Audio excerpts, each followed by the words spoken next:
The morning Violet Harper's life changed forever started like any other Tuesday in Clearwater Springs, Montana.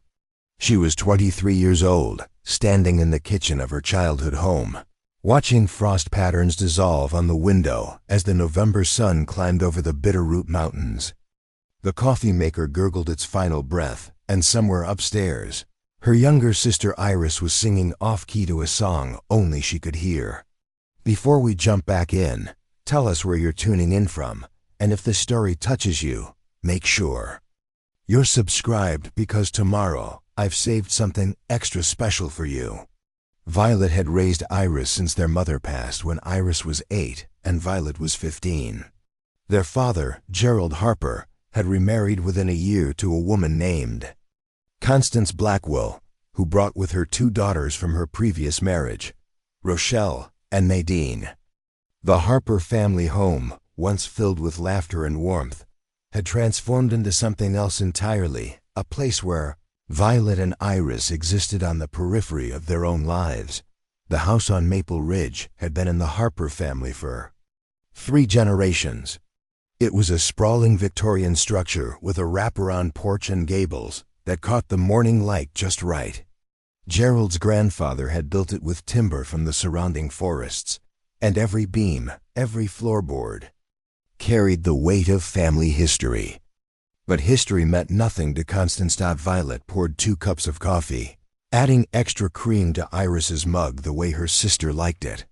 At 16, Iris was caught in that awkward space between childhood and adulthood, still believing the world was fundamentally good, still trusting that family meant something sacred. Violet had stopped believing those things the day their father looked the other way, when Constance accidentally donated their mother's jewelry to a church sale. "Morning, Vi," Iris said, bounding into the kitchen with her dark hair still wet from the shower. She had their mother's eyes warm brown with flecks of gold that caught the light. Violet's own eyes were gray, like their father's used to be before they turned distant and clouded. "Morning, Songbird," Violet replied, using the nickname their mother had given Iris. "You have that chemistry test today, right?" Iris groaned, reaching for the coffee. "Don't remind me. I studied until midnight, but I still don't understand ionic bonds. You'll do fine." "You always do." The moment of peace shattered when Rochelle Blackwell entered the kitchen. At 25, Rochelle was 2 years older than Violet and never let anyone forget it. She had inherited her mother's sharp features and sharper tongue, along with an entitlement that seemed to grow more aggressive with each passing month. "Well, isn't this cozy?" Rochelle said, her voice dripping with false sweetness. "The charity cases having their morning coffee. How quaint." Violet felt Iris tense beside her. "We live here, Rochelle. We have every right to use the kitchen." "For now," Rochelle replied, examining her manicured nails. "But things change, don't they? Mother and I were just discussing some renovations. This house is so outdated. It needs a woman's touch, a real woman's touch." Violet's jaw tightened. She'd heard variations of this speech 100 times. Constance and her daughters had been systematically erasing every trace of the Harper family from their own home, replacing cherished heirlooms with modern furniture, painting over wallpaper. Their grandmother had hung, removing photographs from walls. It was death by 1,000 cuts, and Gerald Harper allowed every single one. "Come on, Iris," Violet said quietly. "Let's get you to school." They gathered their things and headed out the front door, leaving Rochelle's satisfied smirk behind them. The November air was crisp and clean, carrying the scent of pine and approaching winter. Violet's truck, a 1987 Ford that had belonged to their grandfather, sat in the driveway, looking out of place next to Constance's new Mercedes and Rochelle's BMW. The drive to Clearwater Springs High School took 15 minutes through winding mountain roads. Iris was quiet, staring out the window at the landscape sliding past golden aspen groves, giving way to dark stands of pine, the occasional ranch house with smoke curling from its chimney. "Vi," Iris said finally, her voice small. "Are we really charity cases?" Violet's hands tightened on the steering wheel. "No, Iris. That house is ours. Dad's name is on the deed, and we're his daughters. Don't let Rochelle or Constance make you feel like you don't belong." "But Dad doesn't." Iris stopped, the unfinished sentence hanging between them. Violet knew what Iris was going to say. "Dad doesn't act like we're his daughters anymore." It was true. Gerald Harper had become a ghost in his own home, a man who nodded along to whatever Constance suggested, who looked through his biological daughters as if they were transparent. Violet had spent years trying to understand it. Was it grief? Weakness? Had Constance somehow manipulated him into abandoning the children he'd once adored? She pulled up to the school's front entrance. "You're going to ace that chemistry test," she said firmly. "And then we're going to figure things out, I promise." Iris managed a smile, but it didn't reach her eyes. She grabbed her backpack and headed toward the building, her shoulders slightly hunched in a way that made Violet's heart ache. Violet worked at Riverside Diner, a local establishment that served the best coffee and pie in 3 counties. The owner, Martha Brennan, was a woman in her 60s with steel-gray hair and a no-nonsense attitude that Violet admired. Martha had given Violet the job 5 years ago when she desperately needed money for Iris's school supplies, and she'd been a constant source of quiet support ever since. The morning rush was predictable, ranchers grabbing breakfast before heading out to their properties, truckers passing through on Highway 93, locals settling in for their daily dose of gossip and caffeine. Violet moved through the familiar routine with practiced efficiency, taking orders, pouring coffee, delivering plates of eggs and hash browns. Around 10 o'clock, when the rush had died down, Martha called Violet to the back office. The older woman's expression was grave, and Violet felt her stomach drop. "Sit down, honey," Martha said gently. Violet sat, her mind racing through possibilities. Had something happened to Iris? To their father? "I got a phone call this morning," Martha began, her weathered hands clasped on the desk. "From Constance Harper." The name alone made Violet's blood run cold. "She told me that you've been stealing from your family, that you've taken jewelry, cash, even tried to forge your father's signature on checks." Martha held up a hand before Violet could protest. "I don't believe a word of it, but she's making calls all over town. To the bank, to the sheriff's office, to anyone who'll listen." Violet felt like she'd been punched in the chest. "That's insane.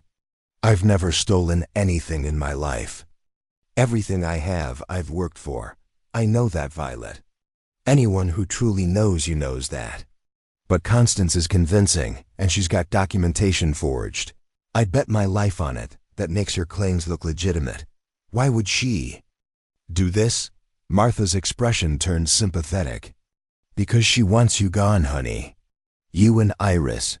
And she's willing to destroy your reputation to make it happen." The rest of Violet's shift passed in a blur. She went through the motions, but her mind was spinning. This was worse than the passive-aggressive comments, worse than the systematic erasure of their mother's memory. This was a direct attack, calculated and vicious. When she picked Iris up from school that afternoon, her sister was oddly quiet. They were halfway home when Iris finally spoke. "Rochelle came to my school today." Violet's hands tightened on the wheel. "What?" "She pulled me out of 5th period. Told the office she was my sister and there was a family emergency. She took me to the parking lot and ... Iris's voice cracked. "She said things, Vi. Horrible things about you. About how you've been stealing from the family, how you're going to end up in jail, how Dad is going to send both of us away because you're a criminal and I'm just dead weight." Violet pulled the truck over to the side of the road, her heart hammering. She turned to face Iris, whose eyes were brimming with tears. "Iris, listen to me. None of that is true, not one word. Constance is lying, and Rochelle is helping her lie. I don't know what they're planning, but we're not going to let them win." "But what can we do?" Iris whispered. Dad doesn't listen to US anymore. He believes everything Constance says. It was the truth Violet had been avoiding for months. Their father was lost to them, whether through manipulation or his own weakness. And they were alone in a house that felt increasingly hostile. When they arrived home, Constance and Gerald were waiting in the living room.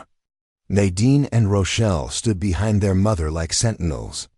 The scene was staged, theatrical, and Violet knew immediately that this was the moment Constance had been building toward.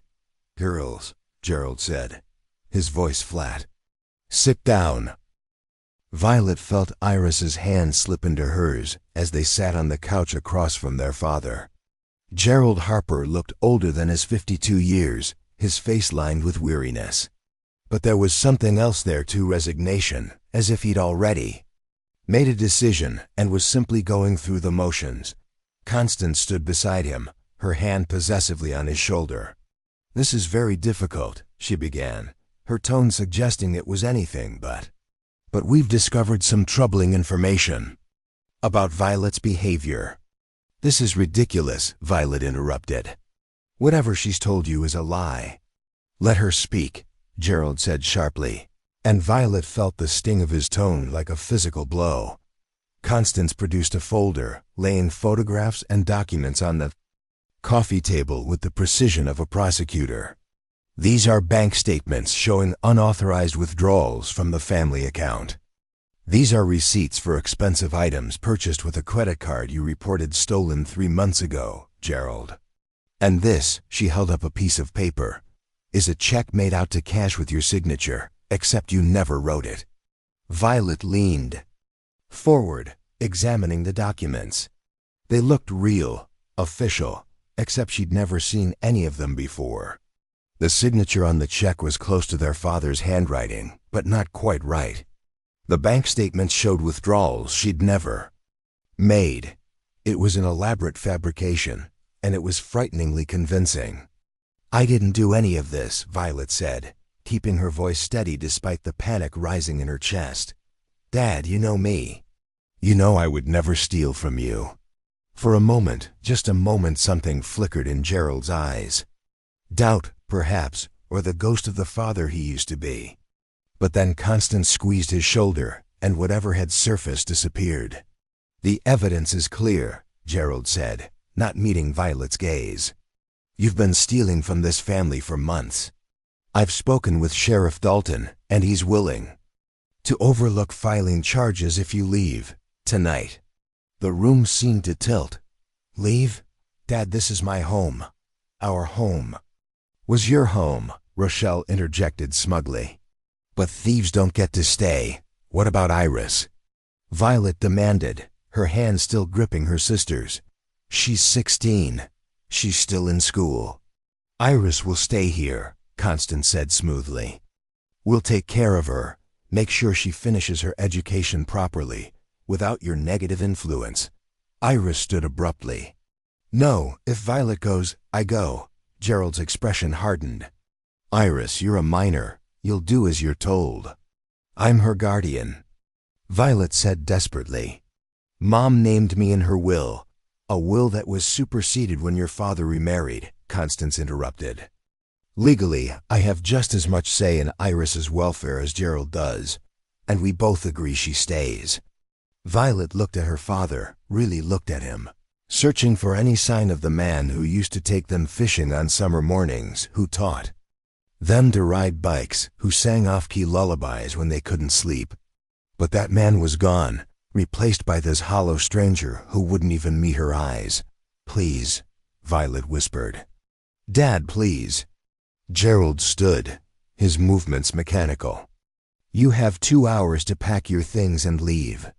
If you're still here after that, I will call Sheriff Dalton and press charges." The finality in his voice broke something in Violet. She stood, pulling Iris with her. "You're making a mistake. When you finally see what Constance really is, it'll be too late." 2 hours, Gerald repeated and walked out of the room. Upstairs, in the bedroom they'd shared since childhood, Violet and Iris held each other while Violet tried to formulate a plan. She had maybe $800 in savings, her truck, and a duffel bag's worth of belongings. She had no apartment lined up, no long-term job prospects that would sustain her without references from a family now claiming she was a thief. "I can't leave you here," Violet said, pulling back to look at Iris. "I won't." "You have to," Iris replied, tears streaming down her face. "If you stay, they'll have you arrested. At least if you go, you're free. You can figure something out, and then come back for me." "Iris, I'm serious, Vi. I can handle Constance for a while. I'll keep my head down, finish this school year. But you need to go, and you need to survive." They packed in silence, Violet taking only what she absolutely needed: clothes, a few photographs their mother had taken, the necklace that had been her grandmother's. Everything else, all the accumulated evidence of their lives in this house, had to stay behind. Rochelle appeared in the doorway as Violet was zipping her duffel bag. "Time's up," she said with obvious satisfaction. "Mother wants you gone now." "I have 15 minutes left," Violet replied coldly. "Not anymore. Dad's on the phone with Sheriff Dalton right now. Either you walk out that door, or you get escorted. Out in handcuffs, your choice." Violet looked at Iris one last time, memorizing her sister's face. "I'll come back for you," she promised. "No matter what it takes, I'll come back." "I know," Iris whispered. The walk down the stairs was the longest of Violet's life.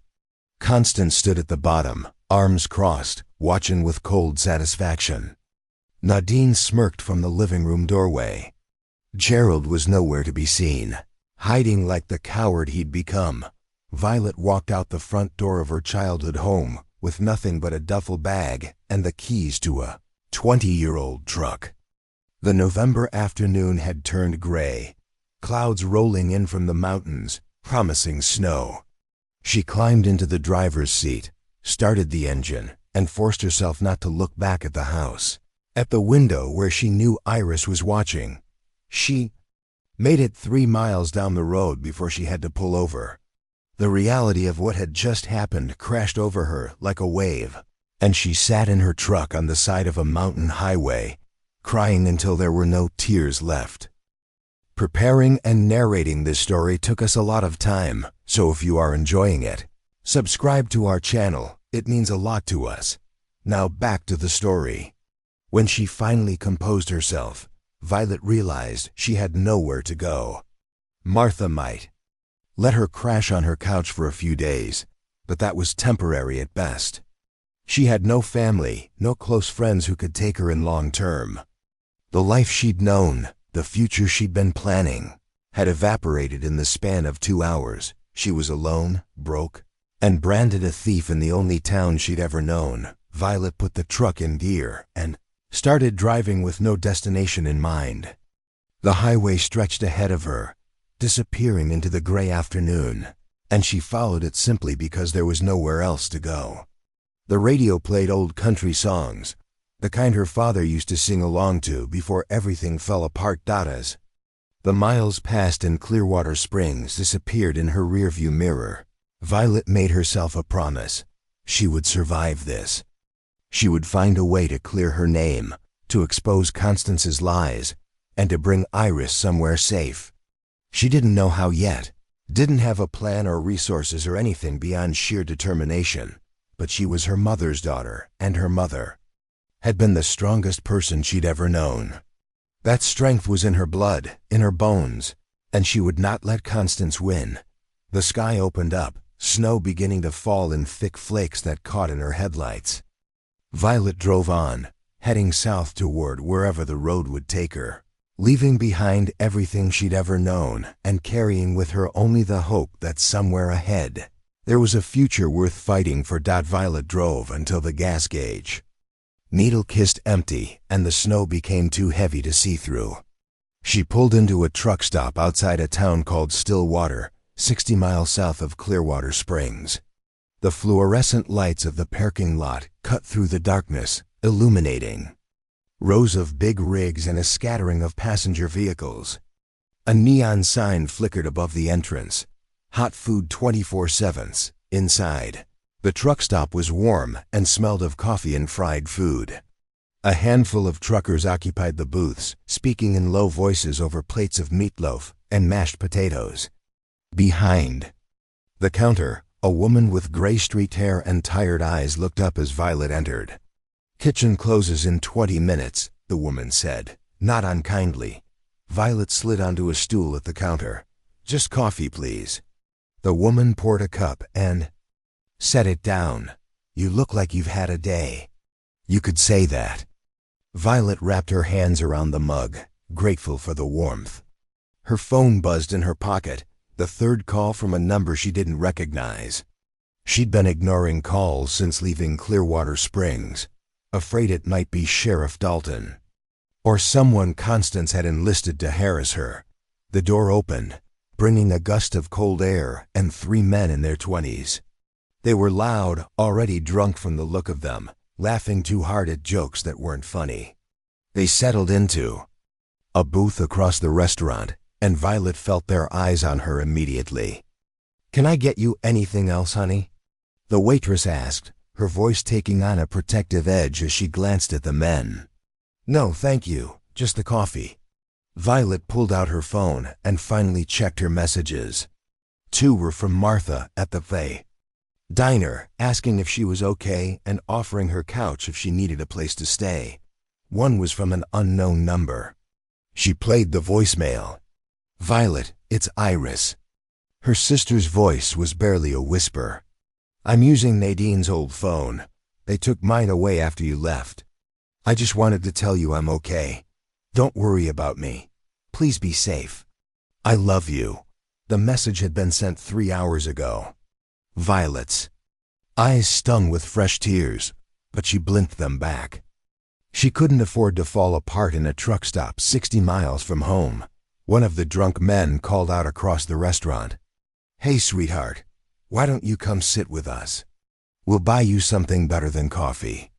Violet ignored him, taking another sip. "I'm talking to you," the man persisted, his voice taking on an edge. "It's rude to ignore people." The waitress appeared at Violet's side. "Leave her alone, Travis. Don't make me call the cops. We're just being friendly, Donna," Travis said, standing up. His friends laughed as he walked toward the counter, swaying slightly. "Real friendly." Violet stood, leaving a $5 bill on the counter. "I was just leaving." "No, stay," Travis said, moving to block her path. He was close enough that she could smell the whiskey on his breath. "Have a drink with us." "What's the rush?" "Let me pass," Violet said firmly. Travis reached for her arm, and Violet reacted on instinct. She'd taken self-defense classes in high school, back when her father still cared about her safety. She grabbed Travis's wrist, twisted it sharply, and used his own momentum to send him stumbling backward into a table. His friends were on their feet immediately, advancing. Donna was shouting something about calling the police. Violet backed toward the door, her heart hammering, calculating whether she could make it to her truck before things escalated further. The door opened behind her, and a voice cut through. "The chaos like a knife. That's enough." Violet turned to see a man in his early 30s standing in the doorway, snow dusting the shoulders of his canvas jacket. He was tall, lean in the way of someone who did physical work for a living, with dark hair curling slightly at his collar and eyes the color of storm clouds. He looked between Violet and the drunk men with an expression of calm assessment. "This isn't your business," one of Travis's friends said, trying to sound threatening and failing. "I'm making it my business." The stranger moved further into the truck stop, his posture relaxed but ready. "The lady wants to leave. You're going to let her." Travis had regained his feet, his face flushed with anger and embarrassment. "And who the hell are you?" "Someone who doesn't want trouble. But if you insist on it, I'm happy to oblige." There was something in the stranger's voice, a quiet certainty, a promise that he could back up his words, that made Travis reconsider. He glanced at his friends, then back at the stranger, and apparently decided the fight wasn't worth it. "Whatever," Travis muttered, returning to his booth. "She wasn't that pretty anyway." The stranger held the door open for Violet. "You okay?" "Fine," Violet said, her voice steadier than she felt. "Thank you." Outside, the snow was falling harder, transforming the parking lot into a monochrome landscape. Violet's truck sat where she'd left it, already accumulating a thin layer of white on the hood. "Where are you headed?" the stranger asked. "I don't know," Violet admitted. The adrenaline was fading, leaving her exhausted and unsteady. "Nowhere, anywhere." The stranger studied her for a moment, and Violet had the uncomfortable feeling he was seeing more than she wanted to reveal. "You running from something or toward something? Does it matter?" "Usually does." He gestured toward a black Ford pickup. "Parked a few spaces away. My name's Dalton Reeves. I run a ranch about 40 miles south of here, just outside a town called Pine Ridge. It's not much, but it's honest work if you're looking for a job and a place to stay." Violet's first instinct was to refuse. She'd learned early that nothing in life was free, and a strange man offering help usually came with strings attached. But she was running out of options, and there was something in Dalton Reeves's expression, a straightforwardness that seemed genuine, that made her hesitate. "Why would you offer that to a complete stranger?" she asked. "Because you look like someone who needs a break," Dalton said simply. "And because I could use the help. Ranch work is brutal in winter, and I lost my last ranch hand 2 weeks ago when he moved to Billings. I'm offering a job, not charity. You'd earn your keep." "What kind of work?" "Feeding livestock, mending fences, mucking stalls. General ranch. Maintenance. The guest cabin needs some work, but it's weatherproof and has heat. Pay is $500 a week plus room and board." $500 a week was more than she'd made at the diner. And a place to stay away from Clearwater Springs and Constance's reach would give her time to figure out her next move. But accepting help from a stranger felt dangerous, desperate. "I don't know anything about ranch work," Violet said. "I can teach you. Question is, are you willing to learn?" Violet looked back at the truck stop, at the neon sign flickering in the snow, at the empty highway stretching in both directions. She thought about Iris alone in that house with Constance and her daughters, about her father's hollow eyes, about the life that had been taken from her in the span of 2 hours. She'd told herself she would survive this. Survival meant taking risks, accepting help when it was offered, being smart enough to recognize when pride was a luxury she couldn't afford. "Okay," Violet said finally. "One condition, if it doesn't work out, either way, I can leave whenever I want. No strings." "Agreed." Dalton extended his hand, and Violet shook it. His grip was firm, calloused from work. "Follow me. The ranch is about 40 minutes from here if the roads hold." The drive south took them deeper into ranch country, where property sprawled across thousands of acres and neighbors were measured in miles rather than houses. The snow lightened as they descended into a valley, revealing glimpses of fenced pastures and distant lights. Violet followed Dalton's taillights. Through the darkness, her mind spinning with questions she didn't know how to answer. Who was Dalton Reeves? Why had he been at that truck stop at exactly the right moment? And why was he willing to help someone he didn't know? But beneath the questions was a whisper of something else: relief. For the first time since leaving her father's house, she had a destination, however temporary. She had somewhere to go. Dalton's ranch sat at the end of a long gravel drive, nestled against a backdrop of pine-covered hills. The main house was modest but well-maintained, a single-story structure with a steep roof and a covered porch. Beyond it, Violet could make out the shapes of a barn, several outbuildings, and fenced corrals. The guest cabin Dalton had mentioned sat about 50 yards from the main house, small and square with a stone chimney. Dalton parked near the barn and climbed out. Violet killed her engine and joined him, her legs stiff from the drive. "Let me show you where you'll be staying," Dalton said, leading her toward the cabin. He produced a key from his pocket and unlocked the door, flipping on a light switch. Cabin's interior was sparse but clean. One room served as combined living space and bedroom, with a kitchenette in one corner, a wood stove against the far wall, and a double bed covered with a faded quilt. A door led to a small bathroom. The furniture was mismatched but functional. Worn armchair, a small table with 2 chairs, shelves built into the walls. "It's not fancy," Dalton said, moving to the wood stove and checking the flue, "but it's warm. I'll get a fire started." While he worked, Violet set her duffel bag on the bed and looked around. Through the window, she could see the lights of the main house, warm and inviting against the darkness. Snow had started falling again, gentle flakes that caught in the glow of the porch light. "There's firewood stacked on the side of the cabin," Dalton said, coaxing the kindling into flame. "Should last you through the night. I'll show you around properly in the morning, but for now, just get some rest. Kitchen's in the main house. Breakfast is at 6 if you want to join me." "Thank you," Violet said. "Seriously, you didn't have to do this." Dalton straightened, brushing soot from his hands. "Everyone needs help sometimes. Trick is accepting it when it's offered." He moved toward the door, then paused. "I don't know what you're running from, and I won't ask. But you're safe here, Violet. Whatever's behind you stays behind you as long as you're on this property." After he left, Violet locked the door and sat on the edge of the bed. The cabin was warming up, the wood stove casting dancing shadows on the walls.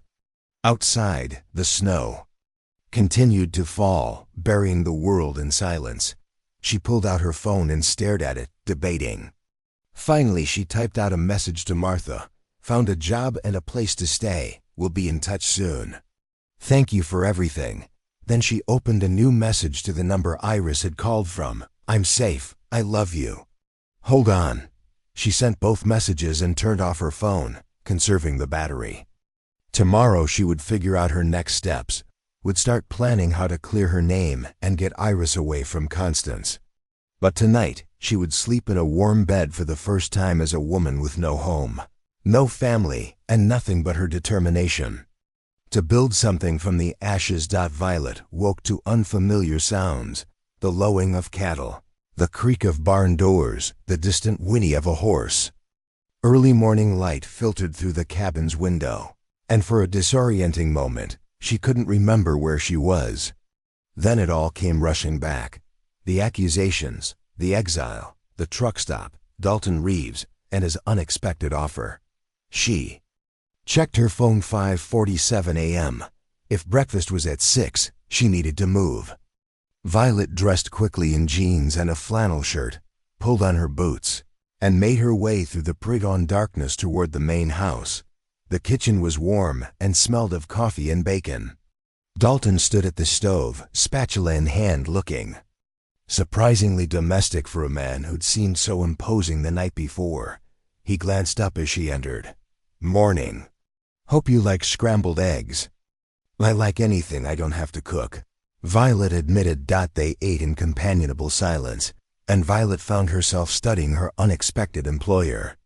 In daylight, Dalton Reeves looked younger than she'd first thought, maybe 32 or 33.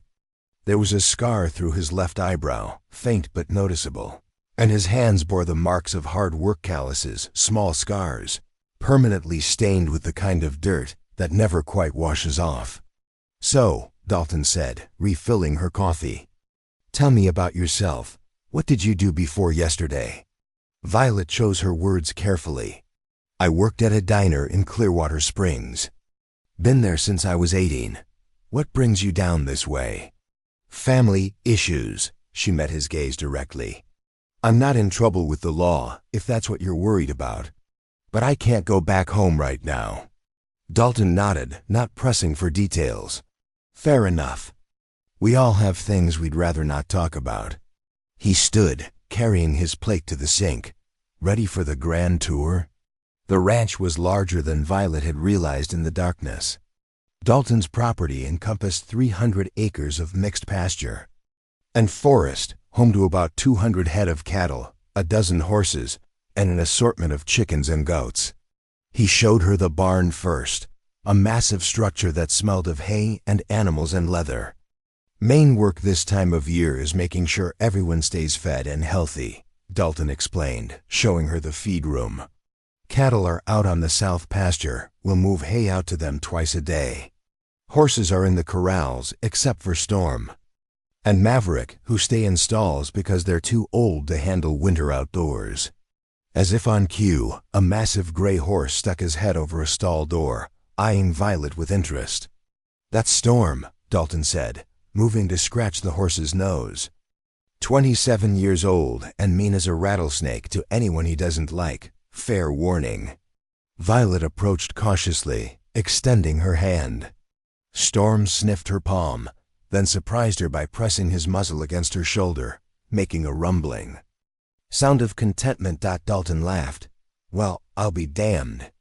You just made a friend." Storm hasn't let a stranger touch him in 5 years. Over the next few hours, Dalton taught Violet the basics of ranch work. He showed her how to properly distribute hay, how to check water troughs for ice, how to identify signs of illness or distress in the animals. He was a patient teacher, demonstrating tasks multiple times and never making her feel stupid for asking questions. By midday, Violet's muscles ached from work she wasn't accustomed to, but there was something satisfying about the exhaustion. This was honest labor, tangible and immediate. Every task completed made a visible difference: fed animals, cleaned stalls, mended fencing. It was the opposite of her life in Clearwater Springs, where she'd spent years trying to hold together a family that was determined to fall apart. They broke for lunch, eating sandwiches on the barn's front steps while the horses grazed in the nearby corral. "You're picking this up faster than most," Dalton observed. "Sure, you've never done ranch work before." "I'm a quick learner when I need to be. What about family? Anyone who's going to worry about where you are?" Violet hesitated. "I have a younger sister. She's 16, still in school. She's the reason I need to get back on my feet as quickly as possible." "She in trouble?" "She's living with people who don't have her best interests at heart," Violet sighed carefully. "I need to make enough money to get a lawyer, prove some things, and get custody of her." Dalton was quiet for a moment, watching the horses. "That's a heavy burden to carry alone. I'm all she has. What about your parents?" "Dead." Violet lied, surprised at how easily the falsehood came. In a way, it was true. The father she'd known, the man who'd taught her to fish and told her stories and promised to always protect her, was dead. The man who'd let Constance drive her away was a stranger wearing her father's face. "I'm sorry," Dalton said, and meant it. They worked through the afternoon, and with each completed task, Violet felt a small measure of her confidence returning. She could do this. She could survive, could earn money, could build toward getting Iris back. The future still felt impossibly distant and complicated, but at least she had a foundation to stand on. As the sun began setting, painting the sky in shades of orange and pink, Dalton showed Violet one final place, a ridge overlooking the valley where his ranch sat. From here, she could see the entire property laid out below, the cattle reduced to dark specks against white fields, the buildings small and precise, smoke rising from chimneys in the growing darkness. "I come up here sometimes when I need to think," Dalton said. "It helps to see the big picture, you know. When you're down there dealing with frozen water lines and sick calves and broken fences, it's easy to lose sight of what you're building. But from up here, you can see it all at once, the whole thing working together." Violet understood what he was offering, not just the view, but the perspective. A reminder that even when individual moments felt overwhelming, they were part of a larger pattern, a bigger story. "Why did you really offer me this job?" she asked. "You don't know me. For all you know, I could be dangerous or unstable, or you defended yourself against a drunk who wouldn't take no for an answer, Dalton interrupted. That told me you're strong. You asked practical questions about the work before accepting, which told me you're smart. And when you thought no one was looking, I saw you check your phone with an expression that said you're worried about someone you love. That told me you're loyal.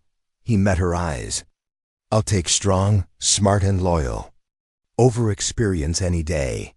They walked back to the ranch in comfortable silence, and for the first time since leaving her father's house, Violet felt something that might have been hope. She had work, shelter, and time to formulate a plan. She had distance from Constance's poison and space to breathe. Most importantly, she had a purpose: survive long enough to bring Iris somewhere safe, away from a family that had stopped being family the day their mother died. As she settled into the cabin that night, the wood stove crackling and her muscles aching in a good way, Violet pulled out her phone. There was a message from Iris, sent from that hidden phone. They're making me change schools. Constance says I need a fresh start away from your influence. Stay strong, Vi. I believe in you. Violet's hands tightened around the phone. Constance was trying to isolate Iris, to cut off any connection to her old life. It was exactly what Violet had feared, a systematic erasure, the way Constance had erased their mother from the house. She typed back, I'm working on a plan. Don't give up. I'm coming for you. Outside, the wind picked up, rattling the cabins. Windows, storm clouds were moving in, promising more snow. But inside, Violet was warm and safe, and for now, that was enough. She would save her sister. She would expose Constance's lies. And she would find a way to make their father see what he'd become. But first, she would survive. 3 weeks passed in a blur of hard work and bitter cold. Violet fell into the rhythm of ranch life with surprising ease up before dawn. Feeding animals, breaking ice on water troughs, mending fences that seemed determined to fall apart in creative new ways every single day. Her hands developed calluses, her shoulders grew stronger, and the constant physical labor left her too exhausted to spend hours dwelling on everything she'd lost. But Iris was never far from her thoughts. The messages from her sister had become less frequent, and when they did come, they were shorter, vaguer. Constance had enrolled Iris in a private academy 40 miles from Clearwater Springs, claiming the change would be beneficial for her development. The new school was strict, monitored, and designed to keep students focused, which meant Iris had fewer opportunities to use the hidden phone. Violet had been saving every penny of her paychecks, storing cash in an envelope tucked beneath the cabin's loose floorboard. She had nearly $2,000 now, enough to consult with a lawyer, though she knew it wouldn't be sufficient for a prolonged custody battle. She needed more time, more money, and most critically, evidence that would prove Constance had fabricated those theft accusations. On a Thursday afternoon in early December, Violet was in the barn repairing a saddle when Dalton appeared with a stranger. The man was in his late 50s, wearing a sheriff's uniform from a county she didn't recognize. Violet's heart seized. Had Constance tracked her down? Was this about those forged documents? Violet, Dalton said, his expression carefully neutral. This is Sheriff Benjamin Cortez from Red Lodge County. He'd like to ask you some questions. Sheriff Cortez had kind eyes and a weathered face that suggested he'd spent most of his career outdoors. He removed his hat as he approached. Miss Harper, I'm not here to cause trouble. I just need to verify some information. About what? Violet kept her voice steady, though her pulse hammered in her throat.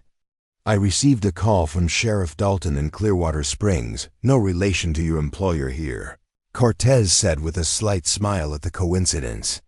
He said you're wanted for questioning regarding theft and fraud. Now, before you panic, I did some checking of my own. The documentation he sent me raised some red flags. Violet's hands tightened on the saddle. What kind of red flags? The kind that suggests someone doesn't know how to forge documents as well as they think they do, Cortez replied. Bank statements with formatting that doesn't match the institution's actual records. A check with a signature that's close, but not quite. Right, I compared it to your father's signature on his marriage license and property deed. The credit card receipts show purchases made in Clearwater Springs on dates when, according to your former employer Martha Brennan, you were working documented shifts at her diner. Hope flared in Violet's chest. So you know I didn't do it? I know someone went to a lot of trouble to make it look like you did, Cortez said. Problem is, proving who that someone is requires more than my suspicions. I need concrete evidence, and that's hard to come by when the person making the accusations is married to the alleged victim and has convinced him not to pursue charges. As long as you stay away, so I'm still stuck, Violet said bitterly. Not entirely. Cortez pulled a business card from his pocket. I have a friend in Clearwater Springs, a private investigator named Angela Mendoza. She owes me a favor, and she's good at finding things people don't want found. I took the liberty of sending her the documents Sheriff Dalton provided. She's already started digging into your stepmother's background. Violet took the card with trembling fingers. Why are you helping me? Because I've been doing this job for 32 years, and I know the difference between a criminal and someone being railroaded, Cortez said simply. Also, Martha Brennan is my cousin. She called me the day you left town worried sick. She told me everything about your stepmother, your father's remarriage, how you've been raising your sister alone. Martha doesn't trust easy, and she trusts you. That's good enough for me. After Cortez left, Violet sat on a hay bale staring at the business card. Angela Mendoza, private investigator. A phone number with a Clearwater Springs area code. A potential lifeline. You okay? Dalton asked, settling onto a bale across from her. I don't know, Violet admitted. I want to hope, but every time I let myself hope, something worse happens. Fair enough. Hope's a luxury when you're just trying to survive. Dalton was quiet for a moment, then said, You want to tell me the whole story now? Might help to say it out loud, so Violet did. She told him everything about her mother's death, her father's remarriage, the systematic way Constance had taken over their home and their lives. She described the forged documents, the accusations, being thrown out of her own house while her sister was held hostage. She talked about Iris, about the responsibility she'd carried since she was 15, about the fear that kept her awake at night. Dalton listened without interrupting, his expression growing darker as the story unfolded. When she finished, he was quiet for a long moment. That's not family issues, he said finally. That's systematic psychological abuse and fraud. And your father, he stopped, shaking his head. I don't understand how a parent could do that. Neither do I, Violet whispered. We're going to fix this, Dalton said with sudden intensity. You've got Cortez on your side, this investigator, and whatever resources I can provide. You're not alone in this anymore. The "we" made something in Violet's chest tighten. She'd been alone for so long, carrying everything by herself, that the idea of sharing the burden felt foreign and frightening and desperately needed all at once.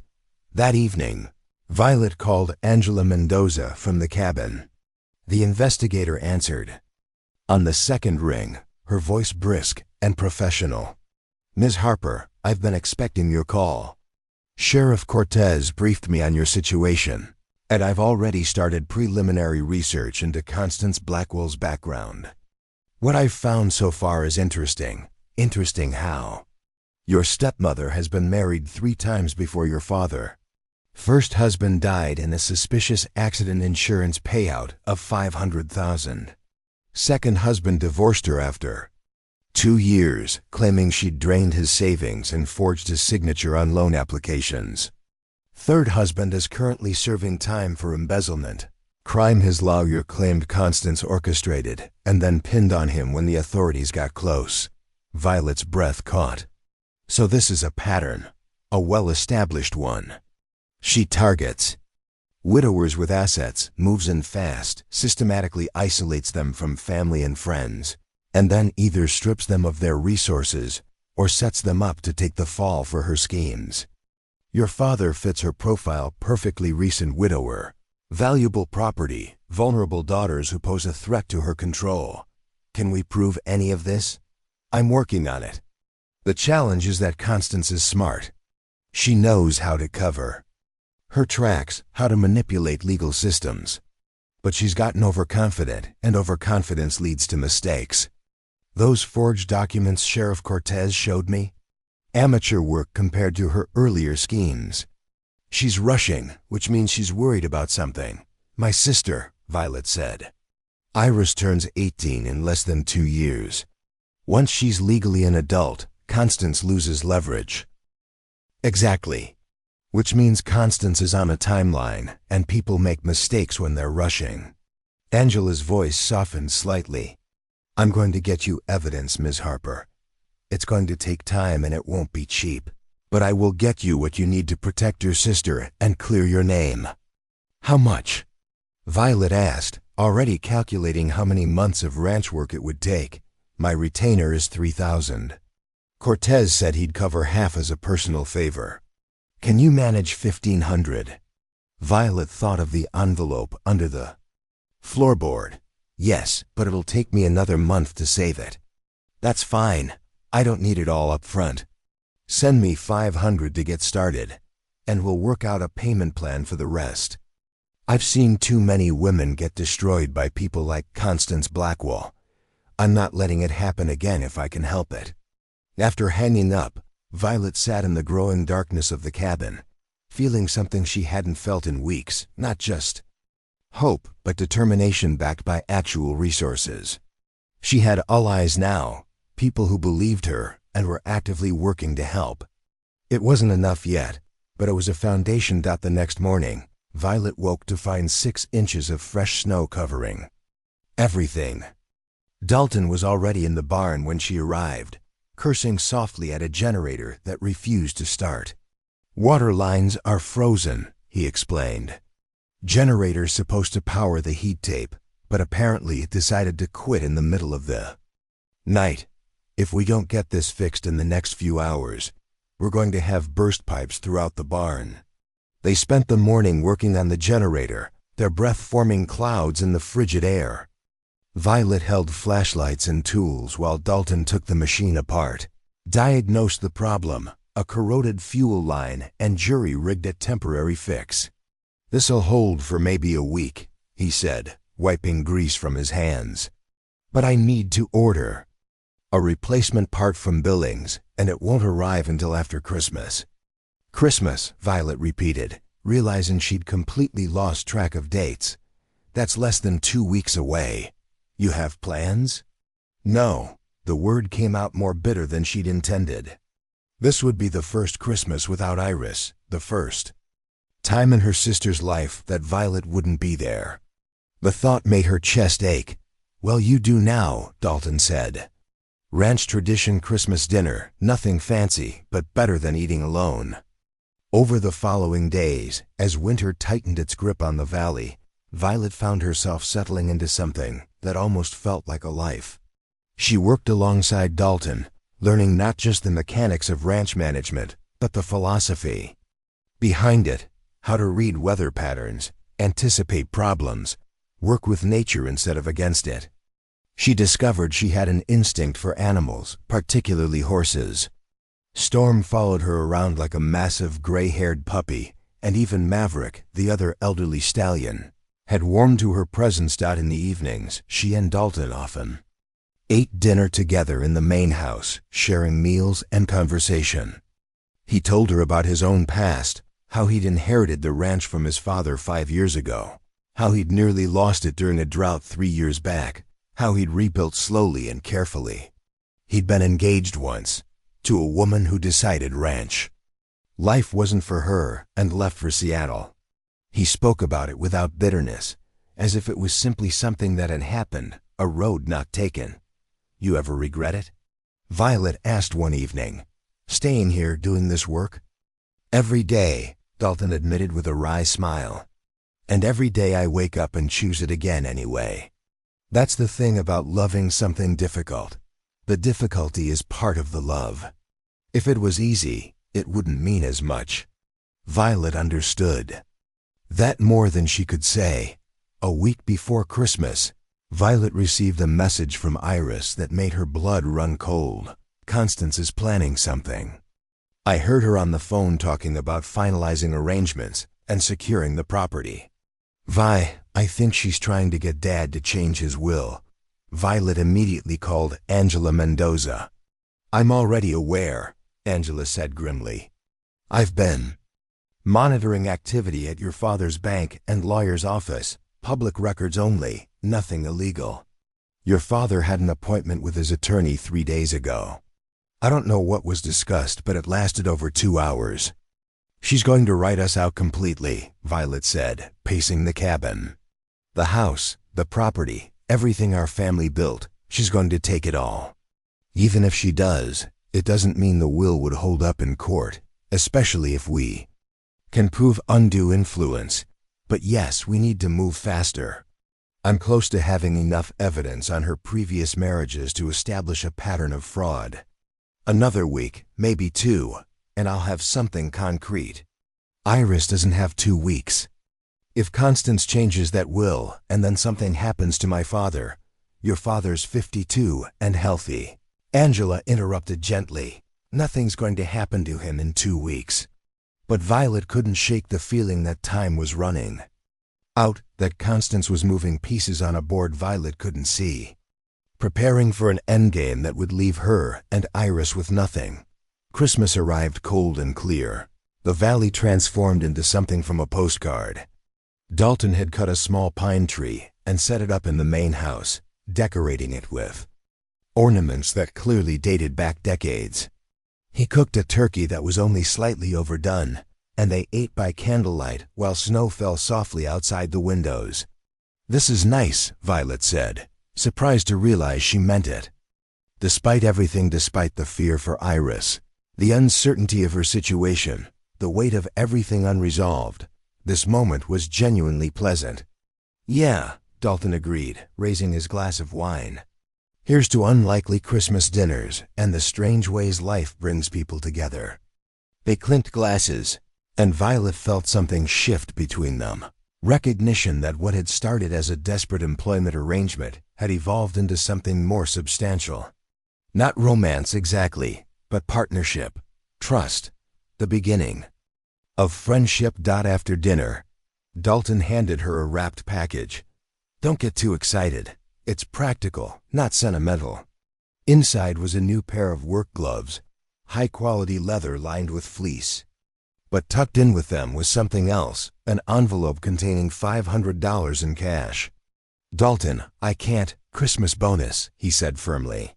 You've worked your ass off since you got here, and the ranch is running better than it has in years. Consider it earned. And if it helps you get closer to bringing your sister somewhere safe, all the better. Violet's eyes burned with tears she refused to shed. Thank you for everything. You didn't have to do any of this. Yeah, I did, Dalton said simply. Because that's what decent people do. They help when they can. That night, lying in bed in the cabin, Violet counted her savings. With Dalton's bonus, she had $2,300, enough to pay Angela's retainer in full and still have money left over. It wasn't enough to fight a prolonged legal battle, but it was a start. Her phone buzzed with a message from Iris. Merry Christmas, Vi. I miss you so much. I'm staying strong, I promise. Constance gave me a new phone for Christmas, an iPhone, really nice. She said my old one was too slow. She doesn't know I still have Nadine's old phone hidden. Be careful. Violet stared at the message, her investigator's instincts learned from weeks of watching Angela work tingling. Why would Constance suddenly give Iris an expensive gift? The woman who'd done everything possible to erase Violet's existence, who'd isolated Iris and changed her school, was now giving her expensive electronics. She called Angela, despite the late hour. Don't let Iris use that phone, Angela said immediately. Monitoring software Constance wants to track her communications, see if she's in contact with you. Tell your sister to keep using the old phone and to turn the new one off, except when necessary to maintain the illusion she's using it." Violet relayed the warning to Iris, then asked the question that had been gnawing at her. "How much longer until you have the evidence we need?" "Soon," Angela promised. "I'm scheduled to interview Constance's second husband after New Year's. He's agreed to testify about her methods, the forged documents, everything. Between his testimony and what I've gathered on her pattern of behavior, we'll have enough to petition for an emergency custody hearing for Iris and get those theft charges dismissed. Just hold on a little longer, hold on." That's what Violet had been doing for weeks, holding on, surviving, waiting for the pieces to fall into place. But patience had never been her strength, and the fear that something would go wrong, that Constance would move faster than they could counter, kept her awake most nights. New Year's Eve came and went quietly. Dalton and Violet watched the clock turn over to a new year from the warmth of the barn, where they were monitoring a pregnant mare showing signs of early labor. The foal came just after 2 in the morning, a healthy filly with a white star on her forehead. "Good omen," Dalton said, watching the foal struggle to her feet on shaky legs. "New year, new life." Violet hoped he was right, because in the morning, Angela was conducting that interview with Constance's ex-husband.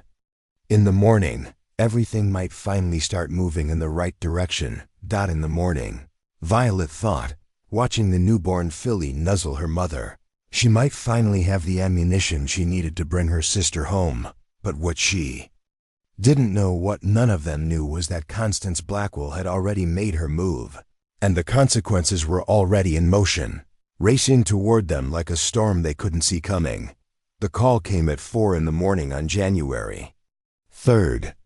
Violet's phone vibrated on the nightstand, dragging her from uneasy sleep. She grabbed it without looking at the screen, her heart already racing with the certainty that something had gone wrong. "Violet." Iris's voice was barely a whisper, thick, with tears. "You need to come home, it's Dad." Violet sat upright, suddenly wide awake. "What happened?" He collapsed. "Last night after dinner, they took him to Clearwater Regional Hospital. The doctors are saying it was a heart attack, but Iris's voice broke. "Something's wrong. This doesn't make sense. He was fine yesterday morning. He went for his usual run, ate breakfast, everything was normal. And then at dinner he just collapsed." Cold dread settled in Violet's stomach. "Where's Constance?" "She's here at the hospital, playing the devastated wife. She won't let me see him alone. Every time I try to go into his room, she or Rochelle follows me. They're watching me constantly." "Is he conscious?" "In and out. When he is awake, he's confused. He didn't recognize me earlier." Iris's voice dropped even lower. "Violet, I heard Constance on the phone with someone. She said, it's working faster than expected. What if she did something to him?" Violet was already out of bed, pulling on clothes. "Listen to me carefully. Don't eat or drink anything Constance or her daughters give you. Don't be alone with them. Stay in public areas of the hospital. I'm coming. Constance said if you show up, she'll have hospital security remove you. She told the staff you're dangerous, that you have mental health issues, and were stealing from Dad. They'll believe her. I don't care. I'm coming anyway." After hanging up, Violet ran through the snow to the main house. Lights were already on. Dalton was an early riser, usually up by 4:30. She pounded on the door, and he opened it within seconds, taking one look at her face and immediately understanding something was catastrophically wrong. "My father's in the hospital, heart attack. But my sister thinks," Violet's voice caught, "Iris thinks Constance did something to him." Dalton didn't waste time with questions. "I'll drive you. Give me 3 minutes to grab my keys and coat." They were on the road 5 minutes later, Dalton's truck eating up the miles between Pine Ridge and Clearwater Springs. Violet called Angela Mendoza, Not caring that it was 4:30 in the morning, Angela answered alert and professional, as if she'd been awake for hours. I was about to call you. I have contacts at Clearwater Regional. Your father was admitted last night with what appears to be digitalis toxicity. What's digitalis? A heart medication derived from foxglove plants. In therapeutic doses, it treats heart conditions. In excessive amounts, it causes cardiac arrest. The symptoms your father exhibited, nausea, confusion, cardiac arrhythmia, classic digitalis poisoning. Violet's hands tightened into fists. Constance poisoned him. That's my theory, but proving it is complicated. Digitalis is tricky because if someone has a legitimate prescription, explaining why it's in their system is easy. I'm checking your father's medical records now. If he wasn't previously prescribed digitalis, we have a case. If he was, we need to prove the dosage was deliberately increased. How would she even get digitalis? Foxglove grows wild in Montana. It's also available as a prescription medication. Constance's mother died of heart disease 10 years ago. There's a good chance she had leftover medication. Or Constance could have harvested the plant itself and extracted the compounds. She's methodical and patient. This has probably been happening slowly over weeks. Oh my God, Violet felt sick. We thought we had time. We thought. She accelerated her timeline, Angela said grimly. Something spooked her. My interview with her second husband was supposed to be confidential, but maybe she found out somehow. Or maybe she just decided to move before we could build our case. Either way, your father is in immediate danger. If she's already administered enough digitalis to cause cardiac arrest, she might try to finish what she started while he's vulnerable in the hospital. What do I do? Get to that hospital. I'm calling Sheriff Cortez now. He has jurisdiction and he can officially request a toxicology screening.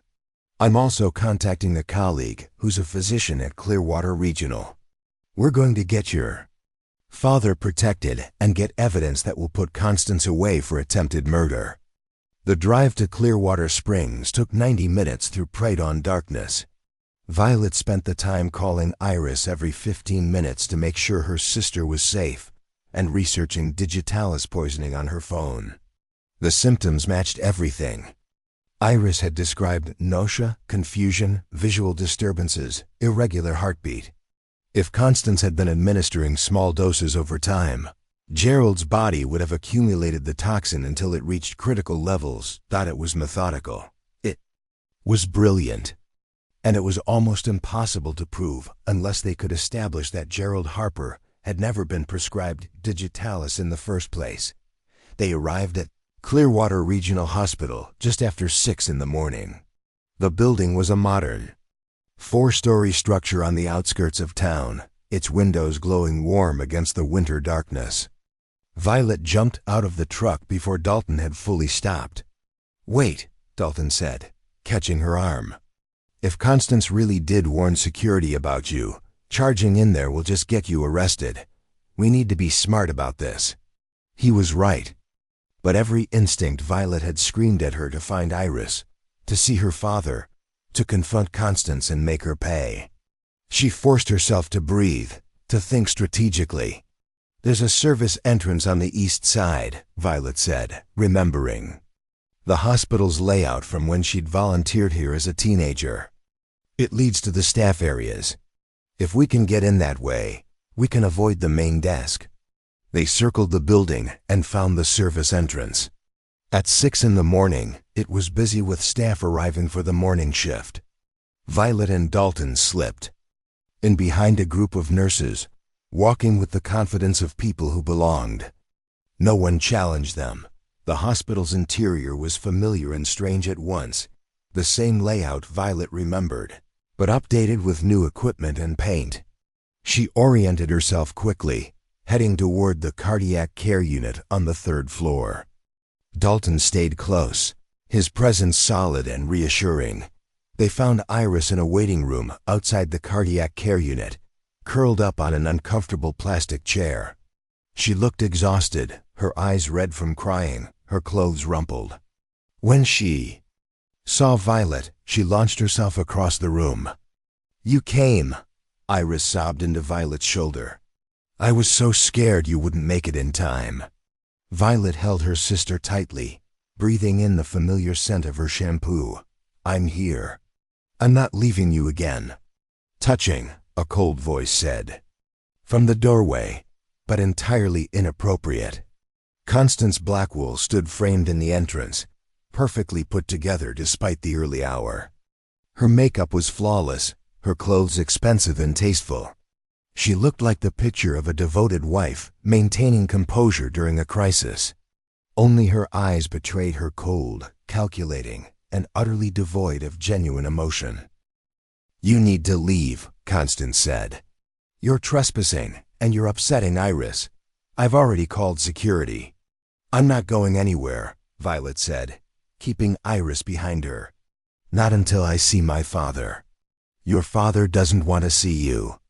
He made that clear when he asked you to leave months ago. The stress you caused undoubtedly contributed to his current condition."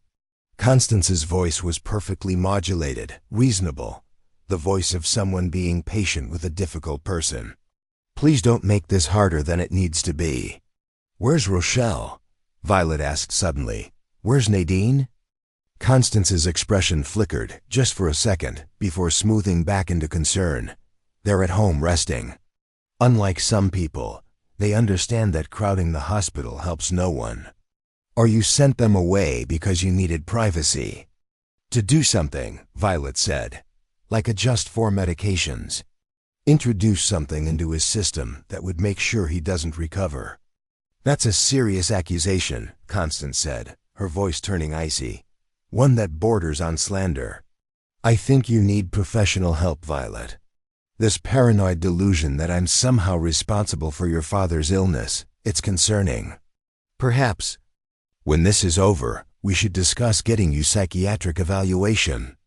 Before Violet could respond, Sheriff Cortez appeared in the hallway, accompanied by a woman in a white coat with Dr. Patricia Chun embroidered on the pocket. "Mrs. Blackwell," Cortez said formally, "I need to speak with you about your husband's medical treatment." Constance's mask of concern never wavered. "Of course, Sheriff. Though I don't understand why law enforcement is involved in a medical matter. Routine procedure when there are questions about how someone became ill," Cortez replied smoothly.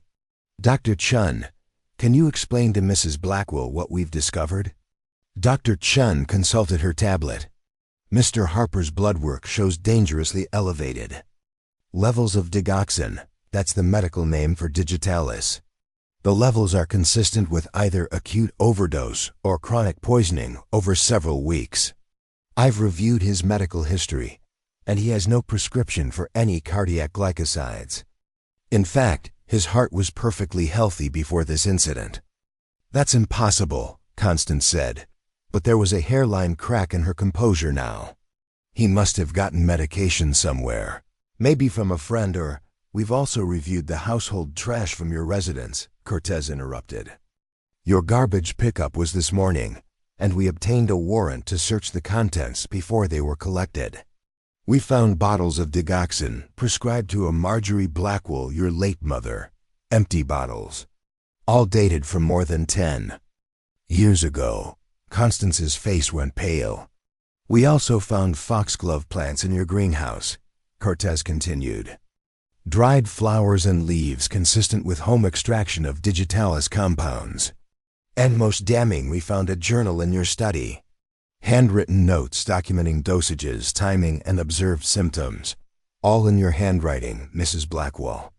"That's fabricated," Constance said, her voice rising. "Someone planted those things. This is a setup. The journal entries date back 6 weeks," Dr. Chun said quietly. "They detail a systematic poisoning protocol designed to simulate natural heart failure. It's actually quite sophisticated from a medical standpoint. Whoever wrote it understood exactly how digitalis accumulates in the system, how to administer sublethal doses that would build over time until reaching critical toxicity. Violet watched Constance's carefully constructed facade crumble. This was a woman who'd always maintained perfect control, who'd manipulated situations and people with surgical precision. But she'd finally overplayed her hand, gotten too confident in her own cleverness. "I want a lawyer," Constance said. "That's your right," Cortez replied, producing handcuffs. "Constance Blackwell, you're under arrest for attempted murder and fraud. You have the right to remain silent." Violet stopped listening to the Miranda rights. She watched as Cortez led Constance away, the woman's expensive shoes clicking on the hospital's linoleum floor. Rochelle and Nadine would probably be arrested soon, too. Angela had mentioned finding evidence of their involvement in the document. "Forgery. Can we see our father now?" Violet asked Dr. Chun. The doctor's expression softened. "He's stable but heavily sedated. We're administering activated charcoal and digoxin-specific antibody fragments to bind the toxin. He should make a full recovery, though it will take time. You can sit with him, but he probably won't be coherent for several hours." Gerald Harper looked small and fragile in the hospital bed, hooked up to monitors and IVs. His face was gray, his breathing shallow. Violet and Iris stood on either side of the bed, each holding one of his hands. "Do you think he knew?" Iris whispered. "That Constance was poisoning him?" "I don't know," Violet admitted. "Maybe part of him suspected but couldn't accept it. Or maybe the toxin made him too confused to recognize what was happening." "I'm so angry at him," Iris said, tears streaming down her face, "for choosing her over us. For letting her drive you away, for being so weak." "Me too," Violet said. "But he's still our father.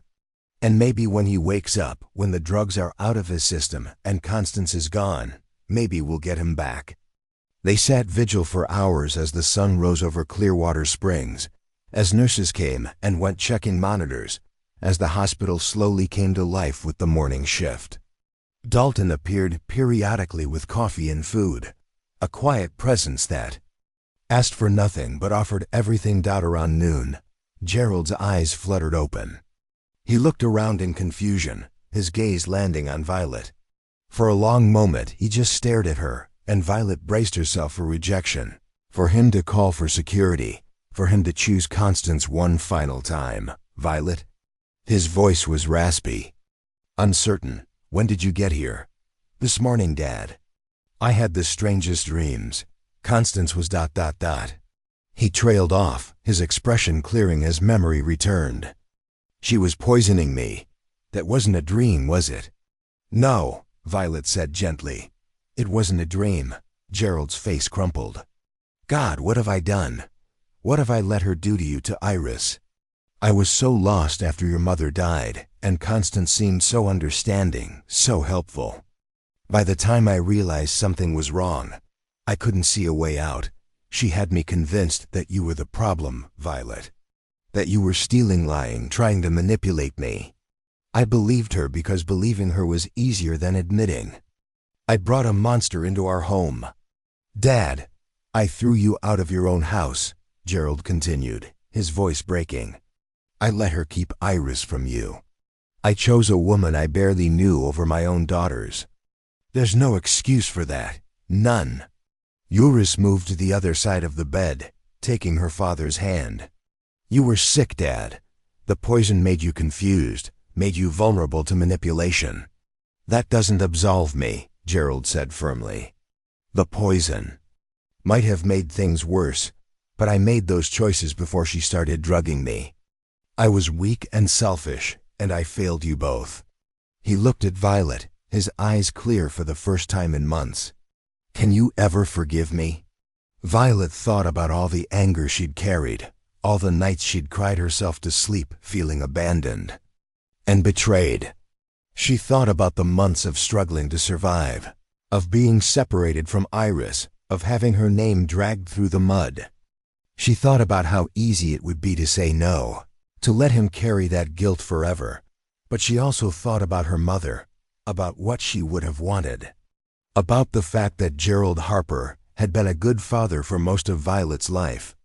That one terrible chapter didn't erase all the good ones that came before.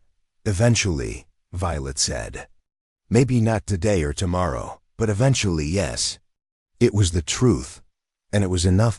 Angela Mendoza arrived late that afternoon with a briefcase full of documents and a satisfied expression. Constance Blackwell has been officially charged with attempted murder, fraud, and conspiracy. The district attorney is also reviewing evidence from her previous marriages. There's a good chance she'll face additional charges in other states. Rochelle and Nadine have been charged as accessories for their role in forging the documents used against you. What happens now? Violet asked. Now, Constance's assets are frozen pending trial. The charges against you are dismissed. The DA is preparing an official exoneration letter. Your father's will, which Constance convinced him to change 3 weeks ago, is being challenged on grounds of undue influence and diminished capacity. Given that he was being systematically poisoned at the time he signed it, that challenge will almost certainly succeed. Angela set a folder on the table. I'm also recommending that your father petition for an expedited annulment of his marriage to Constance on grounds of fraud. It's a complicated process, but given the circumstances it should go through. So we're free, Iris said wonderingly.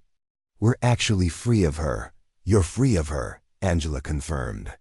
Though you'll need to testify at her trial, and that won't be pleasant. She'll try every manipulation tactic in the book. But yes, she's out of your lives for good. That evening, as visiting hours ended, Violet and Iris left their father sleeping peacefully for the first time in weeks. They walked out of the hospital into cold, clear night. Dalton was waiting by his truck, leaning against the hood like he had all the time in the world. How is he? Dalton asked. Better, Violet said. Clear-headed, himself again, or starting to be. What about you two? You staying in Clearwater Springs? Violet looked at Iris, and something passed between them, a question and answer, an understanding. Eventually, Violet said, but not yet. There's cleanup to do here, legal stuff to sort out. But the house, she paused, thinking about the Victorian on Maple Ridge, about all the memories, both beautiful and poisoned, that lived in those walls. I don't think either of us wants to live there right now. We need distance, at least for a while. The cabin's yours as long as you want it, Dalton offered, both of you. And Iris, if you want to finish high school in Pine Ridge. The school there is small but solid. Martha mentioned her guest room is available too, if you'd rather have your own space. I want to stay with Violet, Iris said immediately. If that's okay? More than okay, Violet said, putting her arm around her sister. We've been separated too long already. They drove back to Pine Ridge that night, 3 people in a truck heading south through winter darkness. Violet sat between Dalton and Iris, feeling the warmth of their presence, the solid reality of them. She'd lost so much. Over the past months, her home, her sense of security, her relationship with her father. She'd been driven out, branded a thief, separated from the person she loved most. But she'd also gained things she hadn't expected. Strength she didn't know she possessed. Allies who became friends. The knowledge that she could survive anything and come out fighting, and most importantly, she'd protected Iris when everything else fell apart. She'd kept her sister safe. That was what mattered. What are you thinking about? Iris asked. That we're going to be okay, Violet said. It might take time, and it won't always be easy, but we're going to be okay. Iris leaned her head on Violet's shoulder. Yeah, she agreed softly, we are. And driving through the Montana night with her sister beside her and a future opening up ahead, Violet believed it. 6 months later, Violet stood on the ridge overlooking Dalton's ranch, watching the spring sun paint the valley in shades of gold and green. The snow had melted weeks ago, revealing landscapes transformed, wildflowers blooming in impossible colors, cattle grazing in lush pastures, the world renewed and alive. Iris appeared beside her, breathless from the climb. At 17 now, her sister had grown taller, stronger, more confident. The shadows that had haunted her eyes during those dark months with Constance had finally faded. "Dad called," Iris said, holding up her phone. "He wants to know if we're coming to dinner Sunday." "What did you tell him?" "That I'd check with you." First, Violet considered. Gerald had been released from the hospital after 2 weeks, his heart fully recovered from the digitalis poisoning. He'd immediately filed for annulment, sold the house on Maple Ridge, too many painful memories, and bought a modest cabin closer to town. He attended therapy twice a week, working through the guilt and grief that had made him vulnerable to Constance's manipulation. Their relationship was rebuilding slowly. Sunday dinners had become routine, awkward at first but gradually growing easier. Gerald would never be the father he'd been before their mother died, but he was trying. That counted for something. "Tell him yes," Violet said. "We'll bring dessert." They walked back down to the ranch where Dalton was working with a young colt in the training corral. He'd expanded operations over the winter, buying adjacent property and increasing his herd. Violet had become his official ranch manager, overseeing day-to-day operations while he focused on breeding and training. It was partnership in the truest sense. Martha had hired Iris part-time at the diner, teaching her the same skills she'd taught Violet years ago. Iris was thriving at Pine Ridge High School, making friends, joining clubs, finally experiencing the normal teenage life she'd been denied. "Storm's looking for you," Dalton called from the corral. The massive gray horse stood by the fence, ears pricked in Violet's direction. She walked over, and Storm immediately pressed his muzzle into her hands, making his contented rumbling sound. Some bonds, Violet had learned, formed in the strangest circumstances but proved unbreakable. "Angela called," Dalton said, vaulting over the fence. "Constance's trial date is set August 15th. They're expecting it to last 3 weeks. Violet nodded. She'd known this was coming. Constance had pleaded not guilty despite overwhelming evidence, determined to fight until the end. Rochelle and Nadine had accepted plea bargains, agreeing to testify against their mother in exchange for reduced sentences. "You ready for that?" Dalton asked. "I have to be." He studied her face, then smiled slightly. "Yeah, you do. And you will be." That evening, the 3 of them, Violet, Iris, and Dalton, sat on the cabin's porch, watching sunset paint the sky. They'd done this countless times over the past months, settling into rhythms that felt like family without any of them naming it as such. "I've been thinking," Iris said suddenly, "about college. There's a veterinary program in Bozeman that looks interesting." "That's 3 hours away," Violet said, trying to keep her voice neutral. "I know, but I can't stay 17 forever. Eventually I have to figure out my own life." Iris reached for Violet's hand. "You saved me. You protected me when no one else would. But now I need to learn how to protect myself, how to build something that's mine." Violet's throat tightened. She'd spent so many years being Iris's guardian, protector, and substitute parent that the idea of her sister leaving felt like losing a limb. But Iris was right, holding on too tight would be its own kind of poison. "Bozeman has an excellent veterinary program," Violet managed. "We should visit, check out the campus." Iris's smile was radiant. "Really, really." Later, after Iris had gone to bed in the cabin's loft, Violet and Dalton remained on the porch. The stars were emerging, impossibly bright against the darkening sky. "She's growing up," Dalton observed. "Too fast." "That's what they do." He was quiet for a moment. "What about you? What do you want, Violet?" It was a question she'd been avoiding. For so long, her wants had been subsumed by necessity: survive, protect Iris, clear her name, defeat Constance. Now with those battles, she had to figure out who she was beyond the fighter, beyond the protector. "I want this," she said finally, gesturing at the ranch, the mountains, the vast sky. Not necessarily this exact place, but this kind of life. Working with animals. Being outdoors. Building something real. I want Iris to go to college and chase her dreams. I want my father to keep getting better. And I want, she stopped uncertain. What? I want to stop just surviving and start actually living, Dalton smiled. Sounds like a good plan. What about you? What do you want? He considered the question seriously. I want to keep expanding the ranch, maybe get into therapeutic riding programs for kids. I want Storm to live forever, even though I know he won't. And I want you to stay if staying is what you choose. No pressure, no expectations. Just if you want to build something here, there's room for that. It wasn't a declaration of love or a proposal.